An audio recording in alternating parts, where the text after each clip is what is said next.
Hello जी, छोटों को प्यार, बड़ों को प्रणाम और मेरे भाई बहन को मेरा नमस्कार।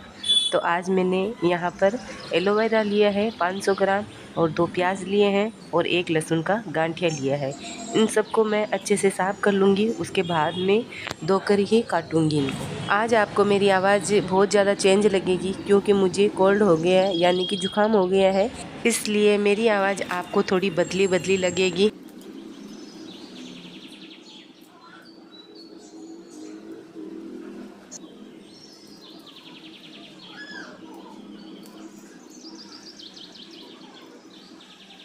लहसुन का गांठिया भी छील लिया है और सभी को मैंने अच्छे से धो लिया है। इन सब को काटने से पहले मैं यहाँ पर जला दूंगी गैस, चढ़ा दूंगी कढ़ाई और इसमें डाल दूंगी मूंगफली का तेल। अगर आपके पास मूंगफली का तेल नहीं है तो आप कोई सा भी तेल यूज़ कर सकते हो, आपके पास जो भी है। मेरे पास कमेंट आते हैं कि आप मूंगफली का तेल कहाँ से लेते हो। अब हमारे तो क्या पास में घानी है तो हम लोग खुला तेल भी लेकर आ जाते हैं और पूरा टीन भी लेकर आ जाते हैं। ज़्यादातर क्या होता है ना, जैसे घानी से निकलता है ना तो तुरंत ही हम डब्बा भरवा कर ले आते हैं। ताज़ा तेल लेकर आते हैं तो इसमें बहुत अच्छी खुशबू भी आती है और खाना भी बहुत ही टेस्टी बनता है। तो जब तक तेल गर्म हो रहा है तब तक मैं यहाँ पर 2 प्याज के पतले पतले स्लाइस कर लूँगी। फिर काटने के बाद में उनको खोल लूँगी ताकि जब हम इनको ब्राउन करेंगे तब अच्छे से जल्दी हो जाएंगे।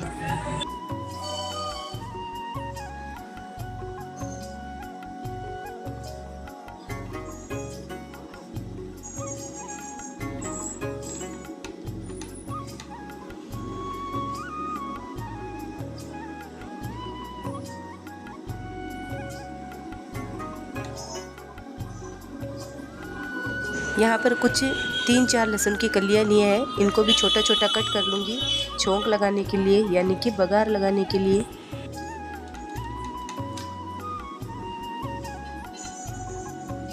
तेल भी अच्छे से गर्म हो चुका है तो इसमें मैं कटी हुई लहसुन की कलियाँ वो डाल दूँगी बघार में और साथ ही में 1 चम्मच जितना मैं जीरा डाल दूँगी। अगर इसमें आप लाल मिर्च तड़के में डालना चाहते हो सूखी वाली तो वो भी डाल सकते हो। लहसुन और जीरा अच्छे से चटक गए हैं तो अब इसमें मैं कटे हुए प्याज डाल दूँगी।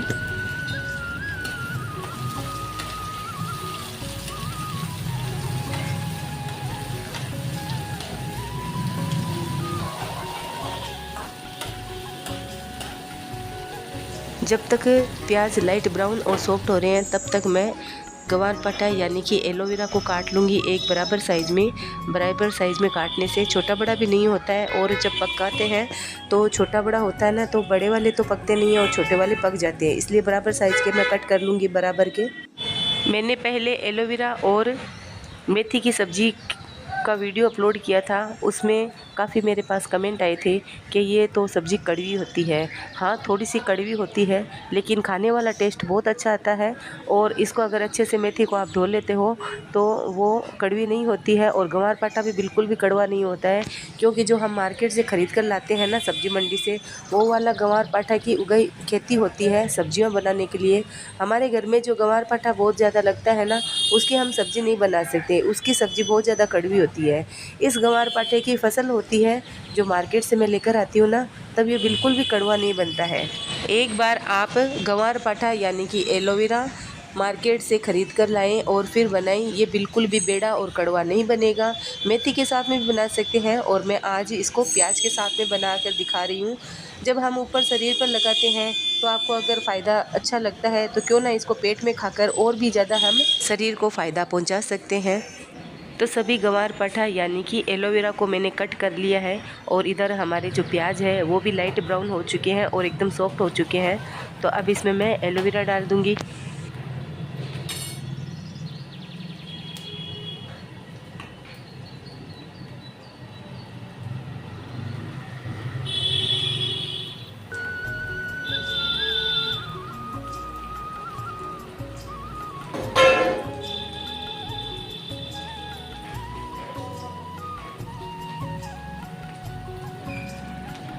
गंवारपाठा यानी कि एलोवेरा को मैंने प्याज में डाल दिया है और अब इसको हम तेज़ आंच में अच्छे से भून लेंगे। इसको जब भूनेंगे ना, जब इसमें चिपचिपाहट है, वो लसलसीलापन है, वो ख़त्म हो जाएगा।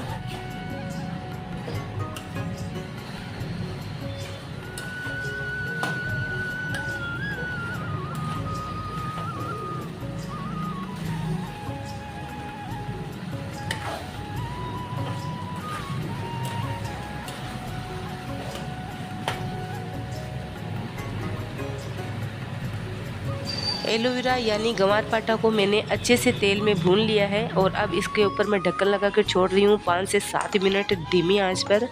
और जब तक एलोवेरा गंवारपाठा पक रहा है तब तक मैं यहाँ पर कुछ लहसुन की कलियाँ ली है, उसको मैं ओखली में कूट लूँगी। लहसुन को मैंने ओखली में कूट लिया है और इधर जो हमारे गंवारपाठा है इसके अंदर भी हम मिर्च मसाले डाल देंगे। तो सबसे पहले इसमें टेस्ट के अनुसार नमक डाल दूंगी और साथ में डाल दूंगी लाल मिर्च पाउडर 2 चम्मच, हल्दी पाउडर 1 चम्मच, धनिया पाउडर 1 और आधा चम्मच यानी कि 1.5 चम्मच। अब कुटा हुआ लहसुन भी डाल दूंगी साथ में।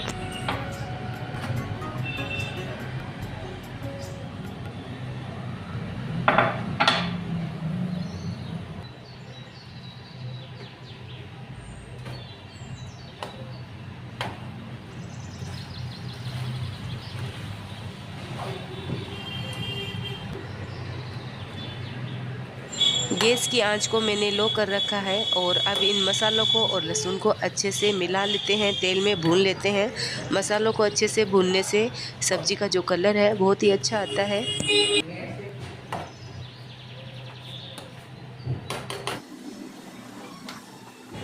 एलोवेरा यानी कि गंवारपाठा पकने में टाइम लगता है, तो मैं इसको अच्छे से मिलाने के बाद में 10 से 12 मिनट के लिए धीमी आंच पर पकने के लिए छोड़ दूंगी। और मेरे पास बहुत सारे कमेंट आ रहे हैं कि आप आटा यानी कि डो लगा के दिखाओ कैसे लगाते हो। तो मैं केवल आटा ही लेती हूँ गेहूँ का, उसमें थोड़ा सा पिंच नमक का डाल देती हूँ, 1 या 2 पिंच जितना। फिर पानी एक साथ में तो एक बार डाल देती हूँ, उसके बाद में जैसे ज़रूरत पड़ती है ना उस हिसाब से पानी डालकर आटा लगाती हूँ। अब जैसे ये सूखा आटा साइड में पड़ा है ना, इसके अंदर मैं थोड़ा सा पानी डाल दूंगी ताकि ये भी अच्छे से गीला हो जाए। अगर इसी के साथ में हम सूखा आटा मिला देंगे तो इसमें गुठलियाँ होती है और रोटी फूलती नहीं है, अच्छे से नहीं बनती है। इसीलिए मैं एक बार जितना आटा मैंने गीला किया है उसको इस तरह से मैं मैश कर रही हूँ। उसके बाद में जो साइड में आटा होगा ना उसमें थोड़ा सा पानी डालकर इकट्ठा करके फिर इस आटे में मिलाऊंगी। पहले भी मैंने बहुत बार आटा लगाकर यानी कि डो लगाकर दिखाया है, लेकिन आप उस वीडियो में जाकर देखते हो नहीं, तो मैं क्या कर सकती हूँ। लेकिन अब वापस से मुझे दिखाना है और आप देख लीजिए मैं इस तरह से ही आटा लगाती हूँ। और मैं भी चाहती हूँ एक अच्छी रोटी बनाकर आप सब खाएं। इस तरह से रोटी बनाने से क्या होता है ना, जो बच्चे बड़े बुजुर्ग सबके दांतों में दिक्कत नहीं होती है और खाने में एकदम आसानी रहती है। और ये रोटी है ना अभी नरम नहीं रहती है, ये लॉन्ग टाइम तक 2 दिन तक नरम रह जाती है आटा लगाया हुआ इस तरह से। अब इस आटे पर मैं कंटिन्यू गुठियाँ लगाती जाऊंगी। इस तरह से गुठियाँ लगाने से क्या होता है ना, आटा जो है ना हमारा वो टूट जाता है और फिर इसमें आटे में लचीलापन रहता है, रोटियां सॉफ्ट बनती है। और जब हम घेरी बनाकर रोटियां बनाते हैं ना तो एक बराबर गोल बन जाती है इस तरह की रोटियां। तो मैंने आटा लगा लिया है और अब जो मैं साइड में उठाकर तोड़कर जो टुकड़ा मैं साइड में लगा रही हूँ ना, ये मैं गणेश जी को लगाती हूँ भोग, ताकि कोई भी फैमिली में खाना खाए उनका पेट भी भर जाए और खाना कभी भी कम नहीं पड़े।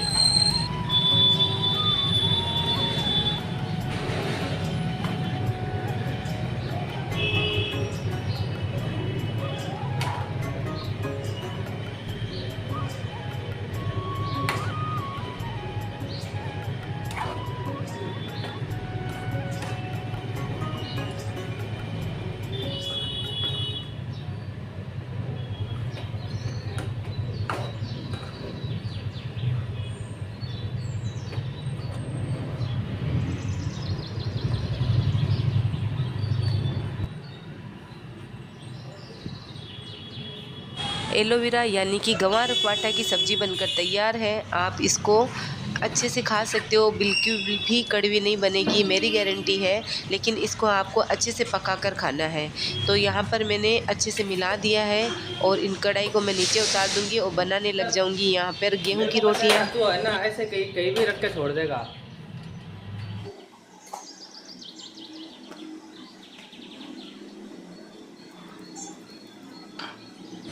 फूली फूली गेहूं की रोटियां बनाना चालू कर दिया है मैंने। और मैं रोटियां बनाते हुए साथ में सबके लिए रोटी चौपड़ते भी जाऊंगी, मतलब कि घी लगाते जाऊंगी। आज गेस्ट आने वाले हैं तो उनके लिए मैं हलवा भी बनाऊंगी। तो पहले मैं रोटी बनाकर रख रही हूँ ताकि जब वो आए तो तुरंत ही हलवा बनाकर उनको डालेंगे ना तो गर्म रहेगा हलवा, अच्छा टेस्ट आएगा।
यहाँ पर जैसे ही रोटियां बन रही है वैसे ही घी लगाते जाऊंगी।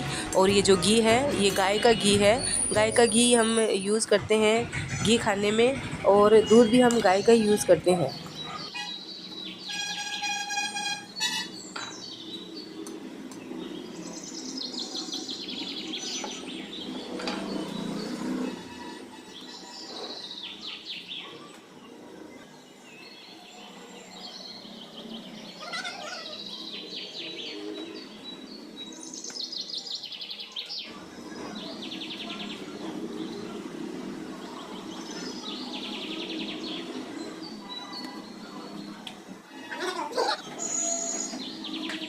तो चलिए रोटियां तो मैंने बना ली है, और अब यहाँ पर मैंने एक बर्तन लिया है यानी कि टोपिया। इसमें 1 कटोरी मैं चीनी डाल दूँगी।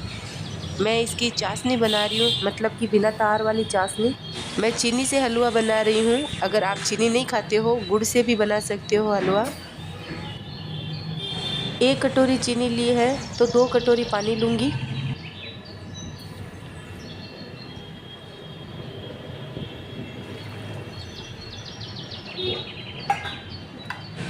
चीनी में मैंने 2 कटोरी पानी डाल दिया है, और अब इधर मैं जला दूंगी गैस और चढ़ा दूंगी चीनी वाला बर्तन।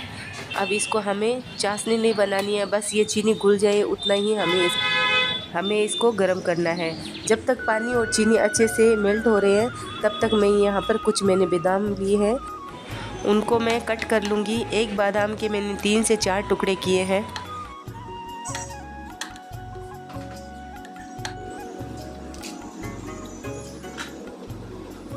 चीनी वाला पानी तैयार हो गया है, और अब मैं यहाँ पर वापस से कढ़ाई चढ़ा रही हूँ, और इसमें मैं गाय का देसी घी डाल रही हूँ। 2 बड़े चम्मच घी में आप बिल्कुल भी कंजूसी ना कीजिएगा। अगर ज़रूरत पड़ेगी तब हम इसमें और भी घी डाल देंगे।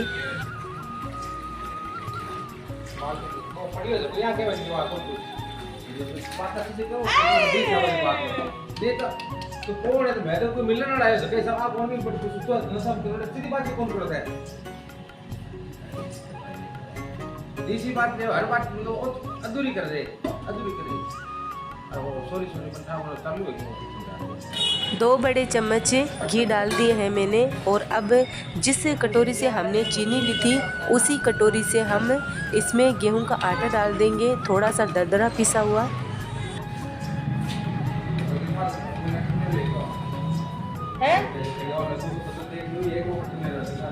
गेहूं के आटे को मैं अच्छे से घी में धीमी आंच पर सुनहरा सा गोल्डन ब्राउन कर लूँगी।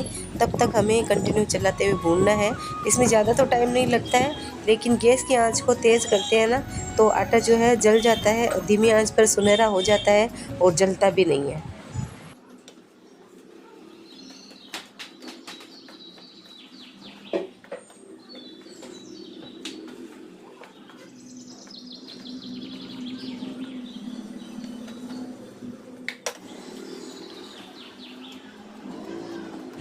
आप देख सकते हो आटे ने थोड़ा थोड़ा घी छोड़ना चालू कर दिया है।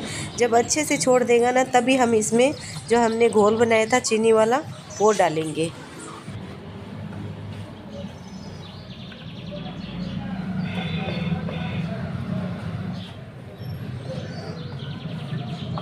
आटे ने अच्छे से घी छोड़ दिया है, और इसमें मैंने जो बादाम काटे थे वो भी डाल दिए हैं। वो भी सुनहरा हो जाएंगे इसमें और टेस्ट अच्छा आ जाएगा।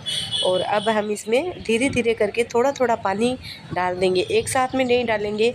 एक साथ में डालेंगे ना तो पूरा गैस प्लेटफॉर्म पूरा गंदा हो जाएगा और इसके बुलबुले बाहर आएंगे तो पूरा गैस अच्छा नहीं दिखेगा।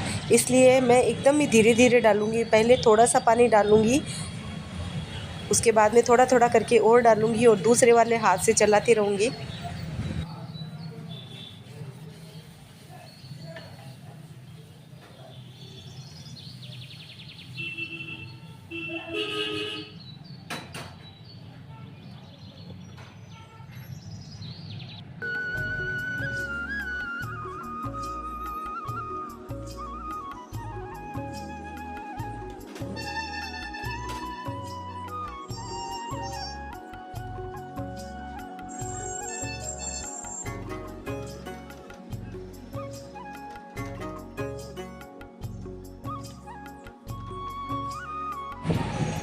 पूरा पानी मैंने डाल दिया है हलवे में और अब इसको अच्छे से हमें थोड़ा तेज़ चलाकर मिला लेना है। 2 मिनट तक हमें कंटिन्यू ऐसे ही मिलाते रहना है। उसके बाद में मैं गैस को बंद कर दूंगी और ढक्कन लगाकर छोड़ दूंगी 4 से 5 मिनट के लिए, ताकि जो घी है वो ऊपर आ जाए और इसका जो कलर है ऊपर से और भी अच्छा सुनहरा हो जाए।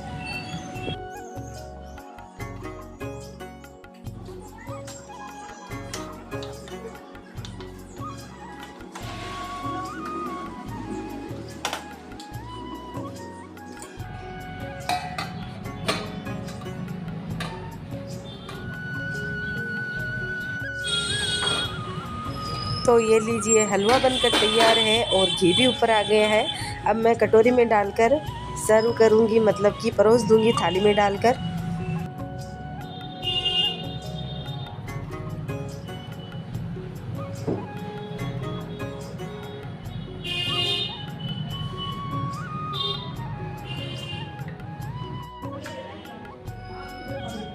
हाँ भाई साहब, पूरा खाना तैयार है और यहाँ पर मैं जो पापड़ है वो अभी तक मैंने तेल में सेके नहीं है। जब मेहमान बैठ जाएंगे खाना खाने के लिए तब मैं तुरंत उनको पापड़ सेक कर दूंगी। लेकिन ये जो पूरी थाली है खाने की तो पूरी तैयार है। साथ में अगर आपको इस तरह की एलोवेरा की सब्ज़ी खानी है और पूरे शरीर को चमकाना है तो आप इस तरह से एलोवेरा की सब्ज़ी या ग्वार पाठे की सब्ज़ी बनाकर खा सकते हो। निस्पीकर होकर, बिल्कुल भी कड़वी नहीं बनेगी। तो मेरे तो परिवार फैमिली वालों को बहुत ही ग्वार पाठे की सब्ज़ी पसंद है। आपको भी अगर पसंद आए तो आप भी अपनी फैमिली के लिए बनाए, खाएँ, खुद खाइए, खिलाइए, एंजॉय कीजिए। मिलते हैं अगले वीडियो में।